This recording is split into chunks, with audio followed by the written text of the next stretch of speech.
Welcome to the MadTrio podcast. This week we have the California Pariah, Jonathan Charney James, the Fat Man Stevens, Hello. and Ryan Preston. That's a good way to Yeah, describe that's what my it. girlfriend called me. Yeah. Better than Bob. Or bitch. So I was talking with a friend of mine who's mid-20s, and they were talking about something. I just responded back, I'm not going to drink the Kool-Aid. Can you guess what response I got back? No, but I'm dying to hear it. Just I what? might have missed the first part you said. What Well, I was talking to the friend of mine, and we were talking about something, and they're in their mid-20s, and I responded back, I'm not going to drink the Kool-Aid. And I got a full-on what response. And it took me a second. I just kind of went, I guess you wouldn't understand that reference at all. Now, I know I don't have to ask John if he knew what I meant by that, or Brian really what I meant by that. But, I just kind of was like, all right, I guess I should explain this. I said there was two cults that both kind of had their own little Kool-Aid special. And I brought up Jonestown and obviously Heaven's Gate's cult. And I just was thinking about that. I'm like, well, I know for certain Jonestown happened before they were born, because that happened before I was born. That actually happened. 80s is when Jonestown actually killed all of themselves. But Heaven's Gate, that was what, like late 80s, early 90s? I don't think more like early 90s, right? Like 90, 91. I think it was closer to mid-90s. Okay. Anyways, but, it just like kind of baffled me for a second. I'm like, I guess, that's not really something that you would learn in school. And I was thinking, that is something they should learn in school. I think they should have that taught in school about the Jonestown Massacre and the Heaven's Gate cult. So, question for you. Can you guess the year that it actually happened? Which one? Jonestown. That they actually drank the cyanide, that was cyanide Kool-Aid. I thought it was like 80, 81. The people's... I'd go a little later than that. I'd say 91. 91 for Jonestown? Circle does not get the square. The People's Temple Agricultural Project, otherwise known as Jamestown, became internationally known when on November 18th, 1978, 78. a total of 918 people died in the settlement at nearby airstrip port, I can't pronounce that name, at a temple-run building in Jamestown. Jones. Close enough. Town. Jim Jones. Jim Jones. But Jamestown is over on the east coast of the United States. I'm sticking with it. 1978. I didn't actually realize it was so early, because I thought it was early 80s. Like I was thinking 80. Yeah, I was thinking like they moved down to. Well, they were initially in the United States. They were in San Francisco. Yeah, they were in San Francisco. I wasn't going to go specific, but yes. Then they moved to South America. And that's when he started his whole thing, and then, was raping young girls, then decided to kill everybody. So here's a little bit more information. Let's see. After Jones, and this is all by Wikipedia, so you guys can find it. After Jones received considerable criticism in Indiana for his integrationist views, the temple moved to Redwood Valley, California in 1965. In the early 1970s, the temple opened other branches in Los Angeles and San Francisco, and eventually moved its headquarters to San Francisco. So it's local to California. Yeah. Sorry, Jim Jones was a doctor? Jim Jones was a psychopath who wanted to sleep with young children. Did you say he was a doctor, though? No, he could be. I don't... Now, is this an actual doctorate, or is it a self-proclaimed doctor? I didn't say doctorate. Cyanide poisoned flavor aid. That's what it says here. right. Reverend Jones was officially ordained in 56 by the Independent Assemblies of God. Whoa, he was AG. And in 64 by the Disciples of Christ. He moved his congregation to California in 65 and gained notoriety with its activities in San Francisco in the 70s. He then left the United States, bringing members to Ganya Jungle. Is that how you say it? Guyana, Ganya Jungle Commune. In 78, Guyana. Thank you. In Close 78, enough. I've heard it pronounced both ways. in 78, media reports surfaced of human rights abuse in the People's Temple in Jonestown. U.S. Representative Leo Ryan led delegation to the commune to investigate. Ryan and others were murdered by gunfire while boarding a return flight with some former cult members who had wished to leave. Jones then ordered and likely coerced mass suicide by 918 members of the 304 then children, almost all by cyanide poison flavor aid. What a fucking cocksucker. Yeah.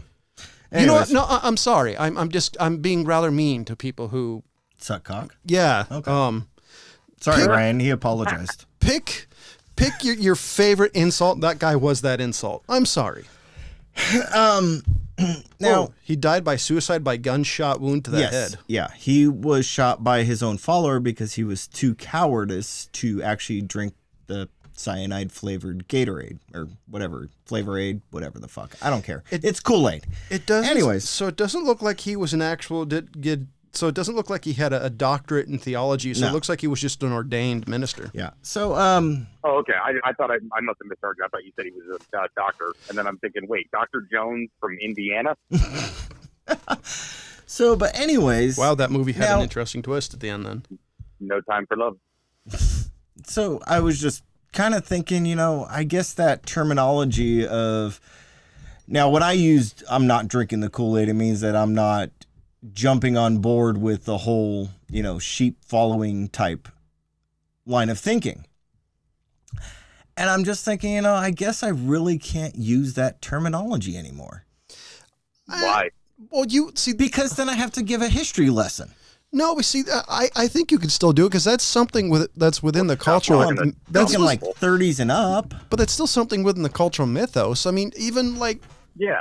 I think you Even can if use they it. don't know the history of it, I Well- think people know what it means. You should. Well, after I spoke with this person, I work with a few people that are in the 20s, early 30s age.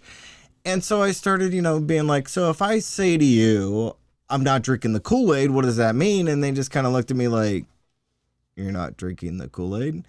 And I'm like, okay, what about Jonestown's or Heaven's Gate cult? And they're just kind of like, I don't know.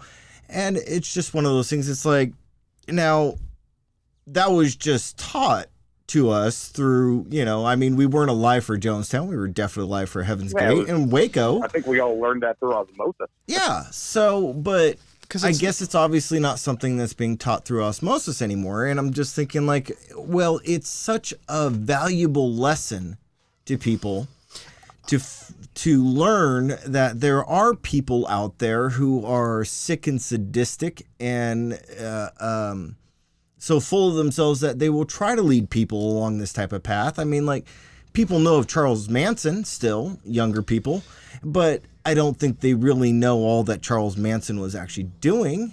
Well, but then you get movies made out of them, like out of the recent one, and maybe that'll be something that'll jog. Why, you think people's- somebody's going to start a Jonestown movie? Why not? It would be an interesting movie. What about Heaven's Gate? Who was Heaven's Gate? What was that guy's name? You guys remember? No, I just remember the Hellbop comment, which I remember the Reeboks. That shit was expensive at that time, man. and the purple bed sheets. Yeah. But no, I mean, come on, Ryan. The Reeboks at that time, they were like over $100. You know what the most interesting? Yeah. The most interesting thing about this guy to me, Jones? yeah, because he was a racial I can't say this word right now. Integrationist. INTEG. Marshall Applewhite. Racial integrationalist.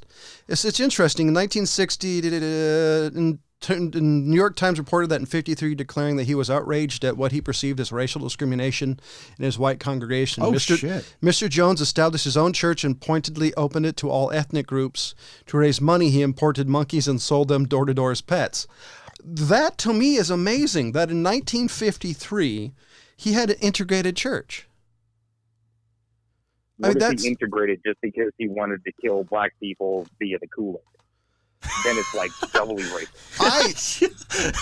Holy jumping to conclusions. Wow, right? That was pretty smart to pick up on that. Saying, And like, what if John's right, 97. Step ahead of the racist game. And see, during this time, Jones also helped to racially integrate churches, restaurants, the telephone company, the Indianapolis Police Department, a theater and amusement park, and the Indiana University Health Methodist Hospital. Swastikas were painted on homes of two black families, and Jones walked through the neighborhood, comforting local black community and counseling white families not to move. That's amazing to me, the fact that a guy who ended up murdering 900 plus people, if he didn't... murdering is a loose term. Convince people to kill themselves? But that's how Charles Manson got arrested. I guess the defense rests. Charles Manson convinced people to kill other people, not themselves. Same difference, almost. There's a difference there. No, yeah, I think that's a major difference to me. I think if you convince people to kill themselves, I think you're a murderer. Well, according to that one court case of that chick who was doing the texting to the guy, then that's the case. Motherfucker, if you're dumb enough to let somebody talk you into killing yourself, you fucking please remove your genes from the gene pool. But it just amazes me that a guy, if he hadn't done that, he might have been known as a fairly decent dude. I mean, 1953. I'm willing to give him a pass for the fucking Jonestown thing based off all the shit you just said. So here's the reason I don't. This is kind of a big leap, but follow me here. Do you remember who Chris Benoit is? Ryan? So the guy that made anal beads? So Chris Benoit was a famous wrestler. Yes. Different guy. He was the guy. He was the guy. His nickname was the Crippler, Chris Benoit. And because of CTE, they think, and because of all the other issues, he ended up killing his son and his wife, and then himself. Here's the reason I don't. He was literally known as an amazing wrestler. If you ever talk to any of his friends or anybody who actually knew him, or even in people in the industry, saying the dude was an amazing wrestler.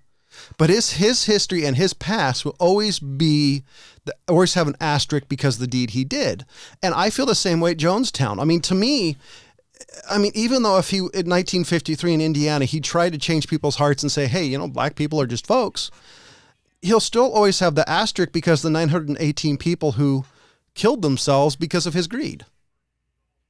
Wait, was it that many? Why was I thinking it was more like 100? Was it seriously 915? Where is it? 918 people. Plus, I think let's see, hold on. Jones then ordered and likely cursed a mass suicide by 918 commune members, and 304 of them are children. Ooh, okay, yeah, never mind the past thing. Okay. That's... even if it was just 100 people, I'd still say his life will be asterisked, and in a couple of different ways. I think it's 100 dumb adults. I'm getting that. Even and I think it's asterisked. A couple of things is, for one, he coerced people to kill themselves, and he also did it in the name of God. That pisses me off. So he has 2 asterisks by his name, and if he didn't do that, I think the dude would be known as added to the list of terrible shit done in the name of God. No shit. I don't even think that breaks the top 20. And I still think it'd be like Hitler. This is an extreme example, but if he hadn't killed all those people, all the Jews, all the handicapped, etc., he would have been known as a pretty good leader because he got the Rhineland back, and a lot of the Germans were upset at that. He got the economy going again, and which the Treaty of Versailles absolutely killed the economy of Germany. If he hadn't done all those atrocities, he would have been known as a fairly great German leader. Yeah, but then he invades fucking Poland because he's salty about the fucking Treaty of Versailles. No, 100%. Yeah, how many untold fucking people? I blame the mustard gas. Yeah. And I see, that's why I think that's the same thing as the Jim Jones, same thing as Hitler. I can't, even though he did some good deeds, I can't let that asterisk pass. So I don't know, just because this is amazing, because I didn't actually know that Jim Jones did all this until now. So, in your definition, Jim Jones is a good guy? If he didn't kill all those people, I think he would have been. I think he would have been known as a somewhat quirky good guy. Yeah. So probably. then we could also go back to the argument that Charles Manson is a good guy. If he hadn't talked to people into killing other people, he might have been considered a really odd duck. Was he super involved in humanitarian efforts? He gave, according to him, the Beach Boys, all their tracks were his.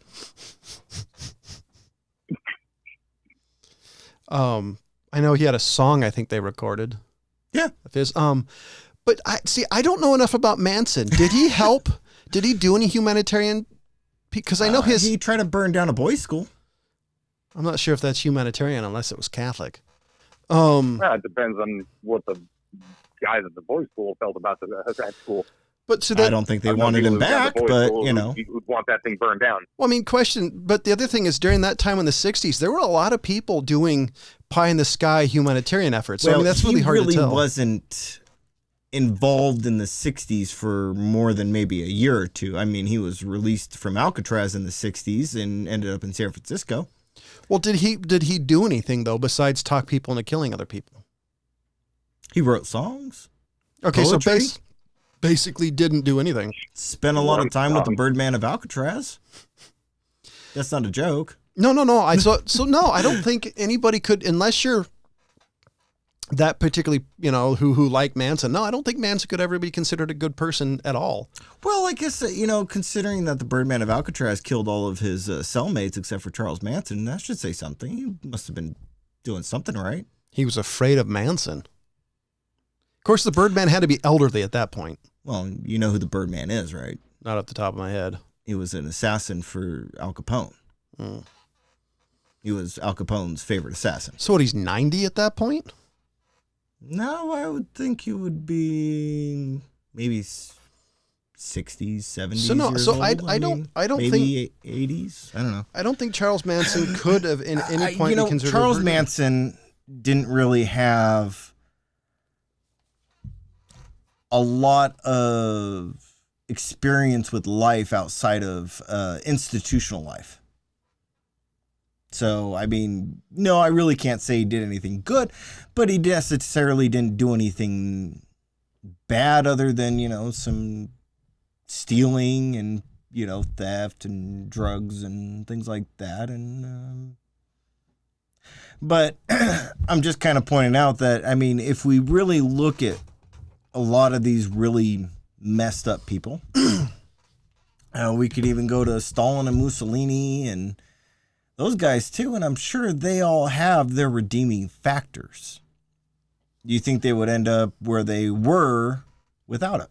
Do you think that people would follow them without that? No, you're right, but that's also why I said if he hadn't done the horrible acts, they would have been known as good people. That's what I'm saying is like everybody at some point in their life could be argued as a good person. Unless you're a Calvinist. Or Darwin. So, but I'm just pointing out that just because Jim Jones was in the mode of just saying, I want to be all-inclusive in my mass suicide, doesn't necessarily mean that that was a good person. He had a goal to be set up as somebody to be revered, followed, and listened to. See, that part that's what he was after, not necessarily an all-inclusive church. Right. Well, no, Hitler. I think Hitler had his goals. He wanted to bring the Nazi party, which was not a bad party when he started it. That wasn't their thing. But what his goals were was to dominate the world with a German Reich. Now, what he set up as to get those goals were beneficial to the German people. Now, the path he took, there were some certain beneficial points to it. If he had stopped then, yes, Germany would be better off. The world would probably be better off. But his goal wasn't to stop there.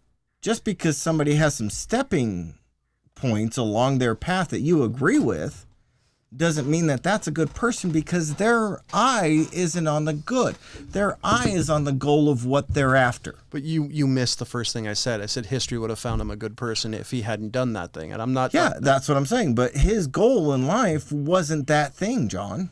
His goal in life was to dominate. That's the same with Jim Jones. No, that's the but same with history- Charles Manson. history- That's the same with Applegate guy. The thing you're missing is the fact that history never writes down the atrocities people do. If you look at, for example, Steve Jobs.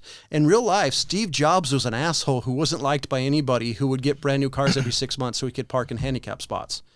I've never heard one good thing from anybody about Steve Jobs, but the world will remember him as being an amazing person. And Steve Jobs was a piece of shit who was known for walking around and firing people because he didn't like them. I mean, but that's one thing. Okay, you're a shitty boss. You know, you might be a dick to fucking people you walk around, but what you've given humanity is, you know, outweighs that. He didn't give humanity shit. He was literally the only thing Steve Jobs had, if you want to boil it down. He was good at stealing other people's accomplishments and being a good PR and spin guy. The Apple II? Allegedly. No, 100%. He didn't do shit. The Apple I and Apple II were not his creations. That was Steve Wozniak. Steve Wozniak did everything. Jobs could code, possibly. Steve Jobs was tasked to make a video game. Woz did it. Steve Jobs pocketed most of the money. The reason he was kicked out of Apple is because he was kind of an asshole. The reason he was brought back because everybody realized he had a strange personality that had this ability to bring people together. During when he was alive and doing presentations, they used to call it the Steve Jobs reality distortion field because he would make shitty ideas seem like great ideas. Well, that's the same thing with hold on, I'm actually going to try to pull up the guy's name. It's going to take a second. Okay, so now one of my favorite episodes of The Simpsons is the Steamboat Willie episode. Brian, you know what I'm talking about, right? Are you talking about? No. What I'm talking about is the story of that whole thing. You mean how Disney stole the character? Yeah. The creator. The creator. Now, that's the actual thing of Walt Disney. Walt Disney could not draw. Mm-hmm. There was a story I heard on Drunken History. I love Drunken History because you get some really funny stories along with it. And one of the stories that was told was about Disney, and I can't remember the actual artist names. I got a couple: Ollie Johnston, Mac Fraser Davis, and Ward Kimball. I can't remember who it was. Now, what happened was Walt Disney was at a party, and somebody came up to him and said, "Hey, can I get a picture of Mickey Mouse?" And so what Walt Disney did is he called the artist over, had the artist draw Mickey Mouse on a bar napkin and handed it to the guy. That pissed the artist off. Now, that's just the same thing as Walt Disney wasn't the genius behind the designs. He was the genius behind the promotion and to put it out and to market it. And that's why his name's all over the damn parks. Or Henry Ford. Yeah. Everybody will remember Henry Ford for being a good guy instead of being an anti-Semitic piece of shit. Yeah. History doesn't remember the bad deeds of a person, you know, like who's a crappy person. They remember his good deeds. Same thing with if you're a crappy person. It's still a fucking company. The founder was a Nazi. The reason it's still a company is because no one can argue with how fucking snappy the Nazis look. Not for nothing.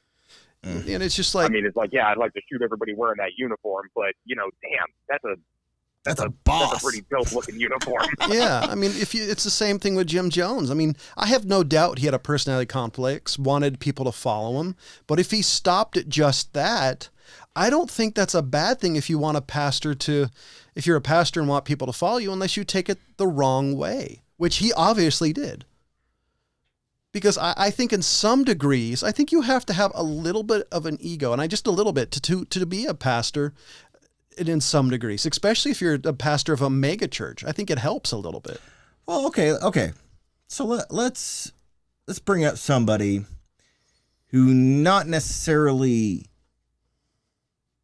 took a bunch of people and pushed them down a wrong direction. Okay. But I enjoy what his goal was. Timothy Leary. Do you know what the goal of Timothy Leary was? I don't know enough about the dude. I know who he is, but I don't know enough about him.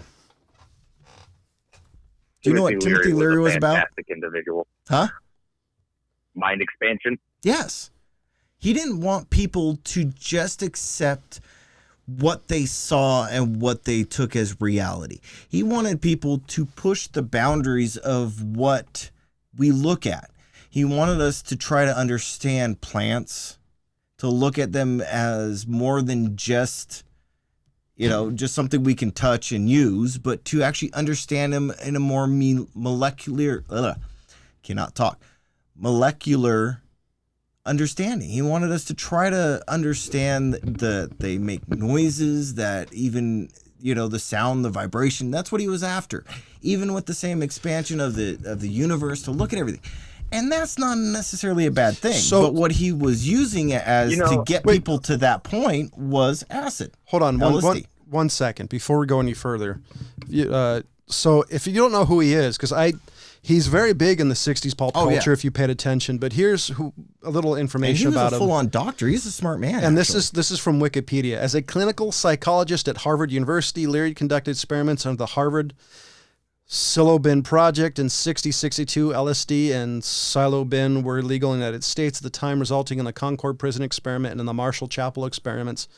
The scientific legitimacy and ethics of his research were questioned by other Harvard facility because he took psychedelics together with a research subject and pressured students in his class to take the psychedelics. He was famous for, what was it, Tune In, Drop Out, and something. I can never remember, but he's, I think the Beatles has a song that mentions his name, so he's really big in some circles in the 60s pop culture, just kind of a little bit of knowledge. Yeah. But he was here it is. Look, people tend to gravitate towards a person, whatever somebody's beliefs are. You know what I mean? Like religious or spiritual or vehemently against either one of those things. I'm a fan of somebody who likes the connection to the mystery. You know what I mean? Like I'm a huge fan of science, and science is basically like okay, here's what we don't know. It's getting to that point of like, okay, here's where our knowledge stops. So let's look further.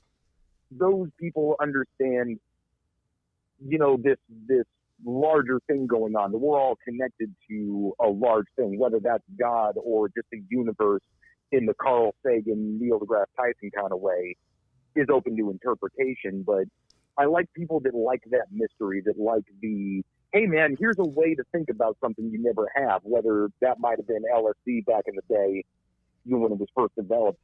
So or shrooms. So the thing I was talking about was turn on, tune in, drop out. It's a kind of counterculture era phrase popularized by Timothy Leary in 66.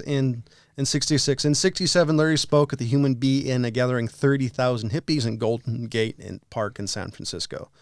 So I just wanted to finish that. Yeah. And, like Ryan was saying, I like his philosophy, because now science has caught up to what he was trying to point out. That that's what I want to bring up, is that he was trying to. And he might have been a little overzealous back in the day. Exactly. But, Yeah, he was way overzealous. Took it to extremes that I don't think it needed to be, and then kind of basically, I would say, fried his genius brain to the point where he couldn't articulate what he was trying to do and then lost focus. See, the problem that's what I would say. But that was pioneer, But that was the time. Yeah. Right? If you take a look, I mean, right now, honestly, it's a super rough comparison. But nowadays, you could say, in some ways, the '60s. Today's like the '60s with all the overzealousness of things. But instead of doing what the hippies did, they're going the opposite direction.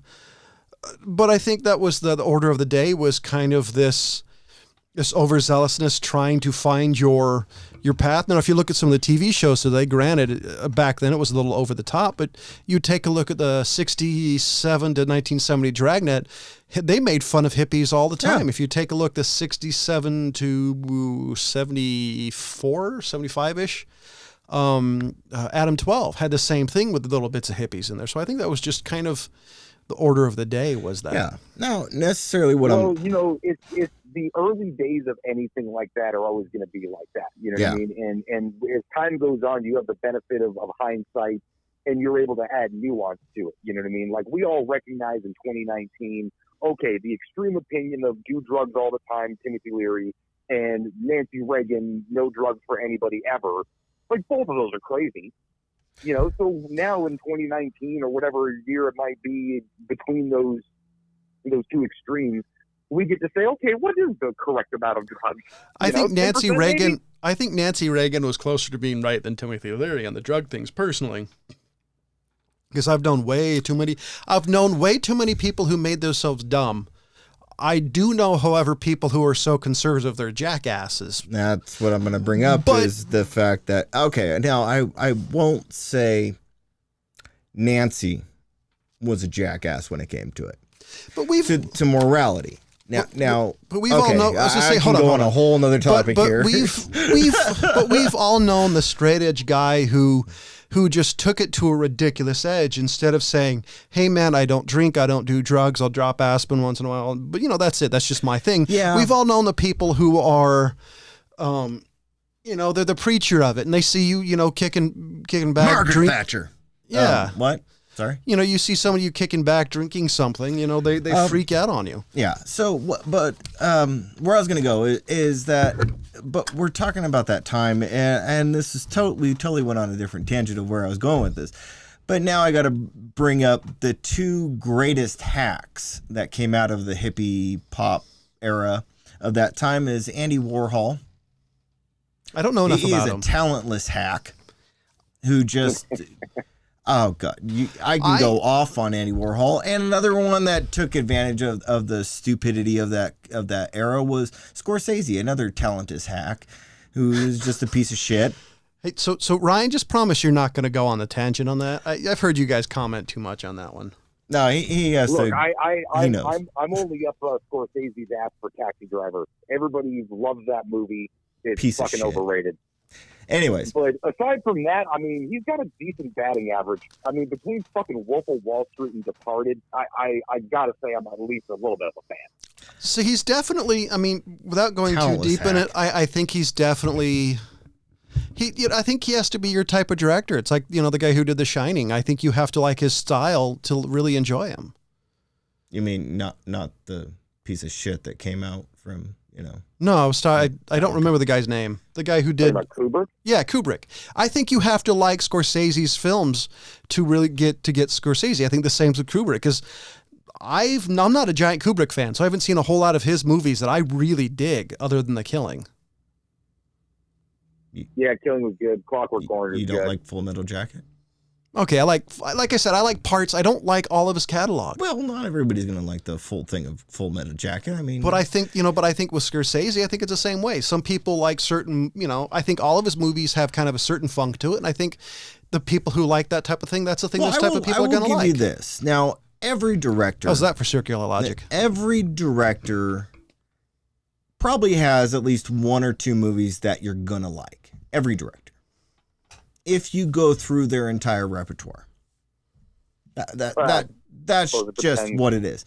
Now, the thing about that is that if you took a handful of darts and just chucked it at a dartboard with blindfolded, you're going to hit the board at least once or twice. Okay? That's the same thing. So if you throw out a certain amount of just pieces of shit, somebody out there is going to be like, oh, that's not a bad one. That piece of shit has a peanut in it. You know? That's what I'm coming back to. Okay? Now. Well, okay. So. Wow. There.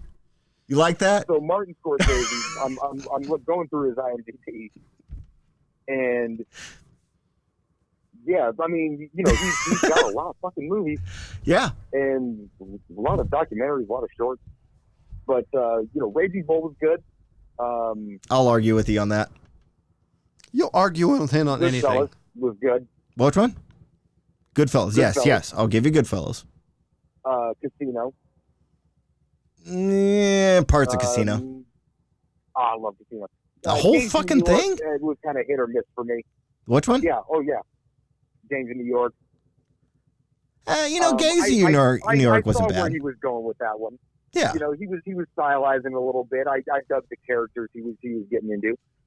Aviator was a fucking horrible movie. I agree with you there. Oh wait, no, I'm thinking of a different movie. Yeah, no, that Are you talking Aviator was about? all right, it was just about an hour long, longer than it needed to be. I didn't realize Departed. he's done a lot. He has done a lot of movies. That's what I'm saying. When I fucking If you saw throw enough Departed- out there, that's all I'm going to say. Shutter Island, I didn't like. Yeah. Hugo, I wasn't a big fan of. Wolf of Wall Street is one of my favorite movies fucking ever. But Cape Fear? I didn't Cape watch that Fear, one. I don't have remember? any interest. If I've seen Cape Fear, I have no interest. that was You know, De Niro too, wasn't it? Yeah, it's with, one of those with his name on it that I'm just like, it's fuck 91. It's with Robert De Niro, Nick Nolte. I think that's the one. A convicted rapist released from prison after serving a 14-year sentence stalks the family. Isn't that the one with Wahlberg? Yeah, that's Fear. Oh no, you're right. This is a different one. That's what you're thinking of. Yeah. I didn't realize he did. So yeah, he's done a lot of movies. Fear, I remember that flick He did. Yeah. with Reese Witherspoon. Yep. Yeah. There's not a lot of movies, honestly, that he's done that I've liked, but he's not. Exactly. Well, no. Well, I'm incredibly fucking picky when it comes to certain things, and his funk just isn't my flavor. I mean, honestly. But that's what I'm just kind of pointing out is that, you know, he got his name from what movie? Taxi Driver. And I'd say You know, Goodfellas and and that's- Casino. But his name became big because of Taxi Driver. And the thing is, the line that is quoted from Taxi Driver, he didn't write. He didn't write that. Doesn't That was matter. De Niro. Yeah, but he could have removed it from the film. Yeah. And here's the thing: is but that I'm was not a saying damn that good it line. is, like by me saying I don't like that movie before people who listen to this. It's a fucking piece of Red shit Angry movie. Letters, it's not because of like poor performance by De Niro. No, it's not. Or something like that. It's for one, the movie takes 45 minutes to do fucking anything. It's a very slow movie. It's a very slow movie. The camera was I don't think it stopped moving. No. Even in like a 2-shot, people having like coffee at a diner. I remember the camera just forever moving, always changing angles. Like dude, we're just trying to focus on a fucking conversation. Well, okay, now hold on, Ryan. That's just too what artistic made for his its own name good. was that directing camera style. Go look it up. By the way, that's actually something that they've done a lot in that I really hate, where like He camera is never the guy stops who moving. brought that to film. I was watching years ago. I was at a men's group when they were watching a video, and I was just bitching all the time. Like the guy's like, "Why are you complaining so much?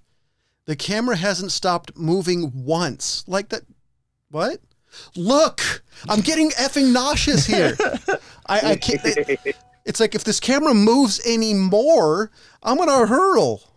And apparently, a bunch of people at a Christian men's group don't like the fact that I was complaining of the fact it was legitimately making me nauseous. Anyways, I hate that. but and you know, shaky cam. but that I was just kind of bringing up the fact that, you know, even outside of people that get a lot of followers to follow them into horrible acts, same with everything that we do. That's what I was coming back to, is the fact that it even happens in art and movies and actual I would say painting art. That's the same thing. It's just, that's more. So, I see. The only thing now is, I don't think like that's- Scorsese. Now, as a person, I've heard Scorsese isn't a bad guy. The only thing I would say about that is that As a person, I've heard Andy Warhol is an asshole. Only thing is, I'd say art is super subjective that way, though. Very few people have killed themselves because an artist said so. You know, unless you were, the guy from Nirvana, because if I remember correctly, I think there were people who were doing that around that time. That's the only thing I could think of is art is super subjective versus you're being talked into it. I watched an interview years ago, and one of the reasons the person said the reason Hitler got so in power is because his ability to hold an audience. Well, yeah. I mean, and so he could sway the audience, and the people would let go. Versus, hold on. I can see the similarities, but I still think I've it's heard different. the same thing. But the thing about Hitler's speeches is that he took you on a journey. That's the thing about Hitler's speeches is that he didn't just go up there and talk to people. He took them through an experience to raise their emotions. So he basically cut an emotional. Yes, he quote a wrestling promo. Yeah. If y'all don't know wrestling promo, wrestling's all about controlling your emotions in the audience. Yada yada yada. Yeah, but that's what it is. And there's a whole. I still think there's a difference, and I can't put it to words. There's a whole. There's people that have disassembled Hitler's speeches and put it out as ways to talk to people, and that's kind of what wrestling got into, is that type of. I got to admit, though, I wish. Speaking of German, to understand them. That's the only thing is I wish I spoke German so I could get the actual flavor of how I was doing it. Because when you see a translation of any language, you lose something in there, and that's usually the inflection you put on the words. Well, in German, it's the order they are in. Well, that I didn't know, but so it's grammatic. So I would love to be able to speak any sort and see kind of how he flavored it, because I have a feeling, just by what James says, that the way he did it too was very particular. Oh yeah. Anyways, there's like a whole system that came up out of Hitler's speeches that shows kind of how he leads people into. Did it become popular in the 80s with big business people like Sun Tzu's The Arts of War? And Donald Trump, yeah. And Obama. A lot of speechwriters have taken over the same way that he did it. Obama didn't write his own speeches, did he? No. You think Obama can write? Yes, actually. He's fairly articulate. I'm just... Unlike me. I can't pronounce my words nobody today. writes their own speeches.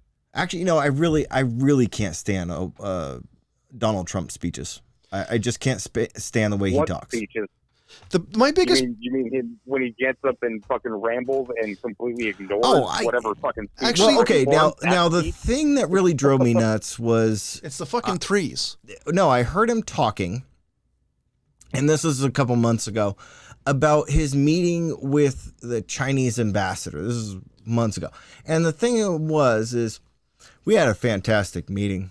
Our meeting was really, really great. Just fantastic. We talked about a bunch of great things, and it was just a really great breakfast. And I'm like, dude, just fucking say something. See, a guy I worked with told me something that I can't do it. I can't keep doing it.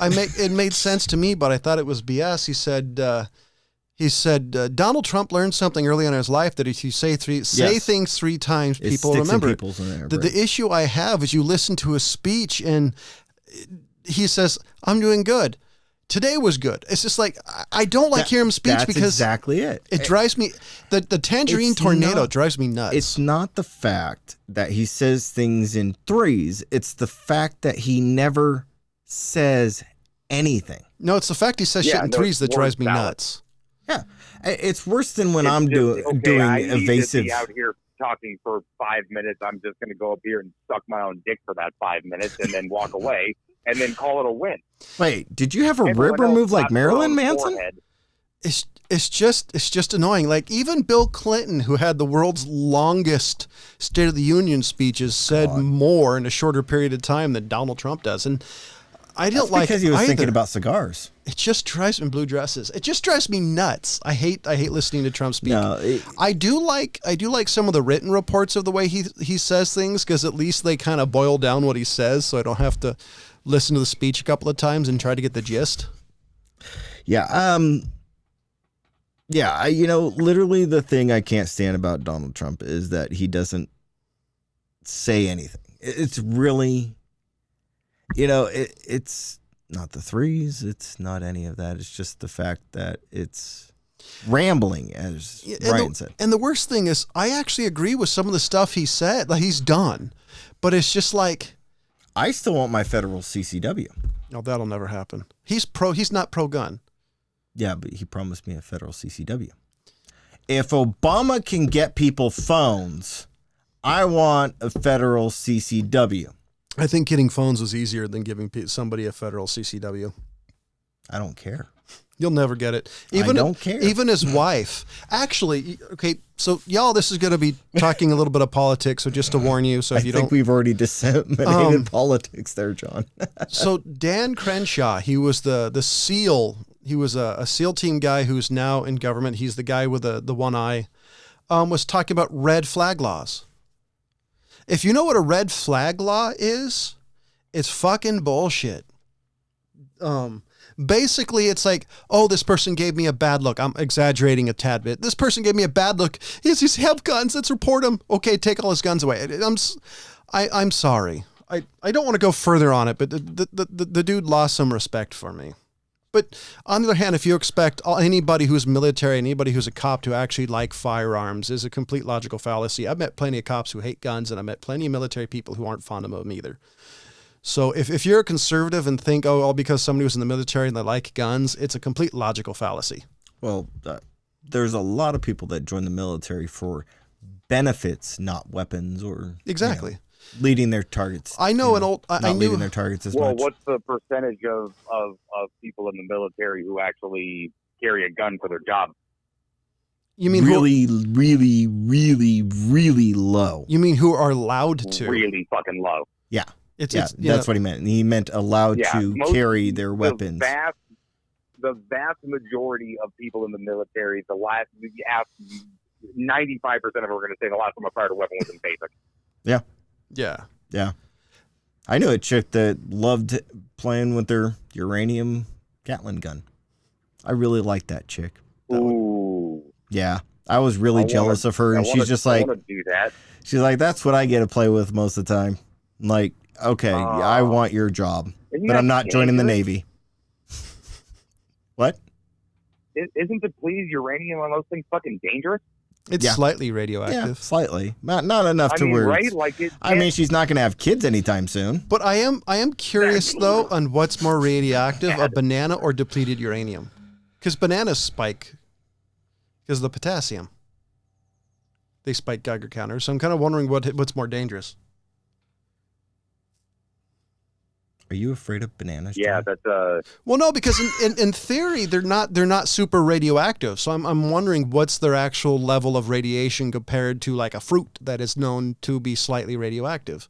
So I'm just curious. Well, just because they can detect it doesn't mean it's in the the range of worth detecting. Well, yeah, that's what I'm wondering. Like, what's the rad difference? Well, no, I wasn't thinking about like the radiation so much. I thought I remember reading some article where. I don't know, about to start talking about my ass for complete uranium. Because I've heard it's radioactive, but I've never heard actually, and I've never looked it up, which is the fault on mine. But I've never actually seen how actual dangerous is it because I wouldn't think they would use it as a weapon if it was something that was so deadly. But on the other hand, they used Agent Orange in Vietnam, which is affecting kids now. So. Okay, it's not like the thing's glowing, John. Well, yes, but radiation, even under little bits, can start unraveling DNA and start causing mutation. So the question is, at what level, how dangerous is it really? Is constant exposure dangerous, or is it like X-rays? You should only have one so many times in your lifetime before you start getting cancer. So I'm just curious, and how dangerous is it really? Because I've heard X-rays. If you have a lot of X-rays, there's a higher chance of you getting cancer because it's so concentrated. So there's some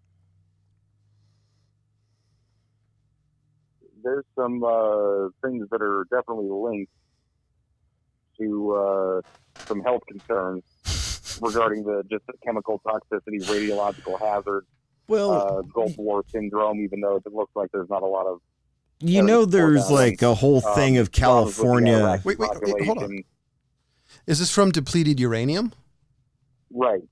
Okay, I'll look it up. I'm sorry. What were you saying? You two were talking at the same time. There's this whole thing of California warnings. Now, I'm trying to remember the actual thing of it. There's like these cancer warnings that are outside of California, and it states on them, this product contains chemicals known to the state of California to cause cancer. Now, this is outside of California that a lot of these places have these stickers that are warning that say that they cause cancer from California. And people get confused by them. I was asked by this recently, and I totally had to go look it up because I'm like, what the hell are you talking about? Because we don't get those. Because in California, we just assume that everything gives us cancer. And I'm just going to just bluntly say it. Breathing, being born causes cancer. Okay? You know? Basically. You live long enough, you get cancer. Yeah. Yeah, literally. Like, there's so much shit out there that's going to cause you cancer. Now, that doesn't necessarily mean that I'm going to go out and, you know, start handling depleted uranium or uranium-hardened ammunition all the time and expect myself to still produce children and live a long life. That's all I gotta say, is if you're dealing with something that is obviously radioactive or was highly radioactive, you're gonna die. If you breathe, you're gonna die. So here's the thing. In 99, looks like 2000, 2002, 2003 in IAEA, and in 05, looks like there was no proven link between DU exposure and increases in human cancer or other significant health environment impacts. I just found that interesting, because I've always wondered, and it's actually stored as uranium hexafluoride in steel cylinders in open air yards close to enrichment plants. So it looks like there's no actual proof that it gives cancer, but the only the only issue I think is probably what it is if it does cause cancer, it doesn't cause cancer in high enough levels to be any sort of proven. Well, that's the thing. That's what I would say is that uranium. I mean, even like the things about eye surgery. Now, initially when they were doing the whole 20/20 vision, surgeries and things like that, I'm like, dude, like. You talking about the knife surgery or the eye surgery, the laser? I'm talking about just the whole surgery thing. Now, my initial concerns are, okay, you're fucking with the eye. Now, you could possibly go blind at some point. Now, let's just see how this works out in 20 years. If it's still something, or if people that have gotten the surgery go blind. Because just because something at that point is beneficial doesn't mean that 30 years after that person's life, it's not going to have some type of negative consequence. So that's what I'm kind of saying. So if you have something like uranium or depleted uranium shells or any of that crap, just because 5 years of handling it, you don't end up with any negative benefits. 10 years, you don't end up with any negative benefits. Let's talk 50, 60 years and see what people are saying at that point. It's like what I was saying with Agent Orange. They're actually finding out that these vets' grandchildren, their grandchildren's children actually have issues because of it. I was reading an article because of that. So this actually reminds me, when my mom was little, when she would try on shoes, they had this device. Basically, you stick your foot in it, and it would give you an x-ray of your shoe and your foot to see how well it fit. My mom distinctly remembers that. Huh. So yeah, X-rays. I mean, X-rays were the new in thing and save your life until you realized that Madame Curie's books are still radioactive and you needed special permits and clothing to see them. So no, totally, I could totally see that, because at the time anything's invented, we don't know. I mean, cell phones been around roughly for 20 years, and there's been a bunch of studies that say, oh no, it doesn't cause cancer. But the real question is, we've been broadcasting When does it happen? high frequency radio waves for years like that. But you take a look, radio's been around since the 30s, and I don't think there's been proof that causes cancer, but radio waves, unless you're right next to the fucking thing, isn't that strong. Yeah. Compared to how strong is a cell phone radio and the radiation it puts out. Yeah. Well, the also thing about the whole, now, I don't care what you believe. I don't care what side of the fence you're on. Climate change is what we're calling it now. I mean, it was, I think climate change is a better name.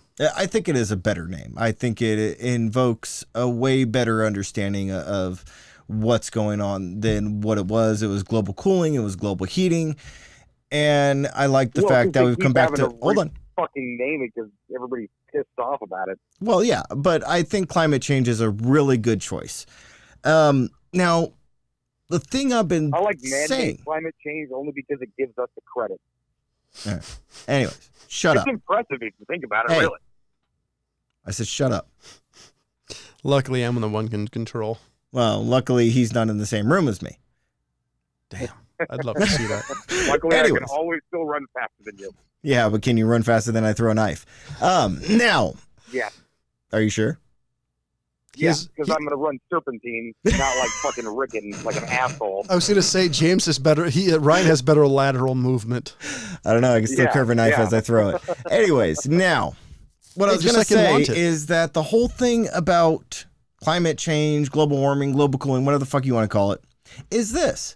How long have we been able to map the weather of the Earth, the entire fucking Earth, accurately? That's my question. Well, weather is not climate. No, but it is what they are determining is the effects of climate change. It basically Now, comes. the weathered patterns, the weathered patterns is what they're studying and saying, okay, this area is getting higher rainwater because the climate change over in the North Pole is causing this to happen. Right. Anyways, blah, blah, blah, blah, blah. How long have we been accurately able to do that, to map it? See, We can't. See, we I- still fucking can't. you see, I actually, I do believe in climate We change. can't do it accurately. I'm not discounting climate change. Hold on. I do believe in climate change. I do think one of the things that I think people aren't giving enough thought is what is the natural Earth cycle? I mean, that is one question though. Nobody's been able to answer for me. I do think we're doing something, and I'm totally for going green. The only thing for me that I don't like in going green is you can't change people's life all of a sudden. You know, say if they ban cars all of a sudden, you can't do that. No, I'm for any sort of green I technology. think you can. No, you know what's going to happen? You're going to if you ban cars, you're instantly going to kill the U.S. economy. No, I mean, look, I'm not talking about banning cars, but I'm saying you can change people's lives in what they would think is some dramatic way. Well, like for let me example, hold on. Let me rephrase that. You can't inconvenience people the way people naturally fuck yeah, are. you can. No, you can't. fuck Wait, you. hold on. Here's the thing. Here's going to be my. Wait. You're going to let me talk, or I'm going to mute you. Why would we let you talk, John? Most You wanna people talk right do now? not want to be inconvenienced in the process of things. And if in your Here's my point. I don't care if they want to be inconvenienced. see, here's the thing. You don't, but I know a lot of people, and it's probably a measurable amount of people that if something was happened that the government did that inconvenienced them, Okay. it would be horrible for them. They would bitch. They hold on. So what I'm saying, in the natural order of things, you cannot inconvenience people for. Look, I get what you're saying. John. Would you let me finish it so the audience knows? Example. Well, let me actually get it out so the audience can actually hear what I'm saying, because maybe they don't know. Get it? So basically what I'm saying is people naturally don't like inconvenience. Now, back in the day, solar panels were shit, overly expensive, didn't work, and went out really fast. Nowadays, they last like 20 years. So what I'm saying is, if you can have the technology that works like promised, delivers as promised, with a price that's great, people do it because it's not going to inconvenience them. But if somebody needs, all of a sudden they switch a car that's an electric car that can only go 50 miles without a recharge, nobody's going to do that because it's a hardcore inconvenience. That's all I'm saying. Okay, not again, but just to finish my point that you cut me off from earlier. That you cut me off. I'm not talking about on that kind of a scale. Okay, my example was going to be when Oregon switched from you have to pump your own gas now. You know, remember how vitriolic people got just because what you want me to dangerously pump my own fuel? Yeah, fucking bastard. I want you to dangerously pump your own fuel. Stop fucking whining about it. Like that's the scale of what I'm talking about. Not everybody needs to now be driving an electric car. See, to me, I think that's a different level of inconvenience, but I don't disagree. But what I was trying to say is you can't do a dramatic shift. Like if you listen to any of the politicians, some of them want a dramatic shift, and you can't do that because people don't like, by nature, people don't like change. The scientific consensus, though, is not talking about the individual having the responsibility to save the world. You know what I mean? The real debate is going on between countries. Industrial, you know what I mean? Like different things, like people trying to push coal. It's like, how about we fucking take the 30,000 coal workers out there because they're such a loud group of fucking people and get them new fucking jobs? It can't be that difficult. Are you talking about like the coal mine that's still burning? Dust anymore. Well, part of the thing is I don't actually disagree, but then you have politicians, and this is the only one I can remember at the top of my head. AOC, I can never remember her actual name, but she was trying to pass the Green Deal. Thank you. That if she was trying to, fuck do you know she that? was trying to pass the Green Deal, and if you actually pay attention to what it was, it would have been a dramatic. It would have been a dramatic shift. No, most people by nature don't like change. Like the coal miners. One of the reasons. But most people get used to it. That's my point. Is that after a year goes by, and I've been bitching about this fucking switching to metric for a while. Because one, it's easy. Two, once everybody goes like 6 months, and I guarantee you I will be one of these people that's bitching about it during the 6 months. But after that, guess what? I'm used to it. Now it's business as usual. Fuck your metric system. I think people are adaptable as fuck, man. Yeah, but I think it depends on how big the shift is. If it's a little shift like your Oregon example, 100%. If it's a big shift, like all of a sudden gas-powered cars are now completely outlawed and you can only get a car like that can get 200 miles to a charge, that would affect me personally. That would have a major impact on my life.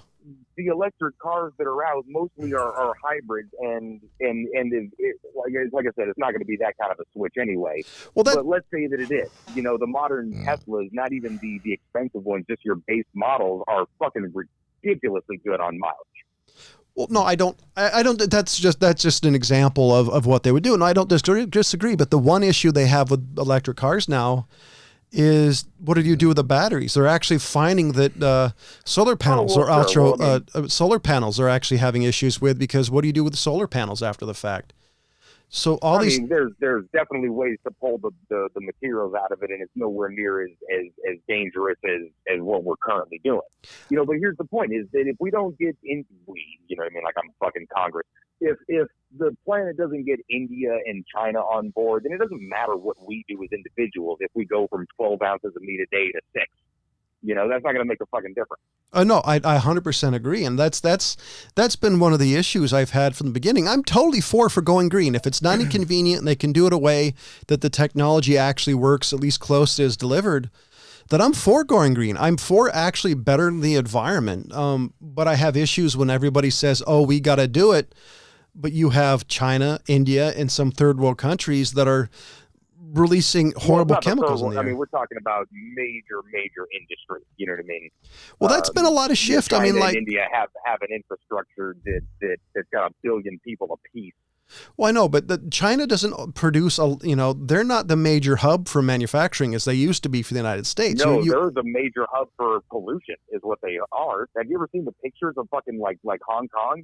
Yeah. You can't even see. It's like fog. Yeah. And so that's the one thing is crazy. You have to create. You know you live in LA, right? Oh, it's not even as bad as that. Dude, that's what I'm saying. Like the smog days they used to have around here were bitch ass compared to what they have in fucking China. Yeah, China's insane. No, I want you to have your canned air. Oh yeah, Perrier. Yeah, so, I've got it stuck. Okay. So that's, I'd love to see all the green technology happen. But I remember back in the day, because I'm old enough to remember it, when all these people were preaching about, hey, we can make our own gasoline out of a grease from the grease trap in your local store, and you do all this, but it was a super inconvenience. Nobody's going to do that. I know very few people that have the time. Hey, that's your retirement grease, John. we realized that as individuals, we're not going to talk the individual into saving the world via recycling. You know what I mean? There's only ever going to be a certain percentage of people that are on board with that sort of a thing. See, I think you can do it, but you have to make it where it's not inconvenient. Because people will recycle if you figure out how to do it where it's not ridiculous or it doesn't take people out of the way. You just mandate a particular thing like, hey, this is the thing that's only going to be sold. You don't do this to the individual. You do it to a particular company. I'm not even talking cars. I mean, whatever. Fucking name a thing. Light bulbs. Okay. We're no longer going to sell incandescent light bulbs. So, okay, one thing about that, they switched incandescent light bulbs to CFCs. Those curly Q bulbs actually found out they had a high amount of mercury in them, so they're actually worse than incandescent. Yeah, no, fuck those things. LEDs that are out nowadays are perfect, and I've got fucking LEDs all over my cheap ass apartment that I control with my fucking phone. They're way better than those crappy, CFLs. fluorescent bulbs. No, Wait, you don't have a clapper? He just has the clap. It's the cheaper version. Oh, dude, I almost got the clapper. You want to talk about a technology that's fucking held up over the years? The fucking clapper. I know. I don't understand why that shit never caught on. I mean, that was a really good idea. His girlfriend get tired of the medication. Yeah, I don't know. I thought that was a really good idea. We are actually over time. So I blame John. Whatever. You didn't have a topic, so I took over. Actually, it was Ryan. So, any closing arguments, James? Fuck the metric system, Ryan. Yeah, you say that until you're used to it, and then it's easy, and then it's done. No. So my answer. It's done. I want to know how many cunt hairs it takes to shut you up. It's like that scene in fucking Goodfellas when they explain that they whacked what's his name. So my answer to that is England. So, ladies and gentlemen, as always, thank you for listening. Goodbye.